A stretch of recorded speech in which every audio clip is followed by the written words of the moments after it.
नमस्कार दोस्तों, आज की इस वीडियो में मैं बताने वाला हूं, अगर आपके पास इन्फिनिक्स नोट 40 5G वाला है दोस्तों, उसमें आप रिंगटोन चेंज करना चाहते हो तो कैसे चेंज करेंगे। दोस्तों यहाँ पर आपको सेटिंग को ओपन करना है। सेटिंग को जैसे ओपन करते हैं यहाँ पे स्क्रॉल करेंगे और साउंड एंड वाइब्रेशन पे क्लिक कर देना है। इस पर क्लिक करने के बाद यहाँ पे आपको सिम 1 सिम 2 जिससे में आप रिंगटोन चेंज करना चाहते हो उस पर क्लिक करके यहाँ से ये प्ले हो जाती है।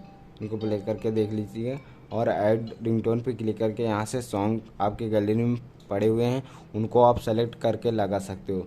दोस्तों वीडियो पसंद आया तो वीडियो को लाइक कर दीजिए, चैनल पर पहली बार है तो चैनल को सब्सक्राइब कर लीजिएगा।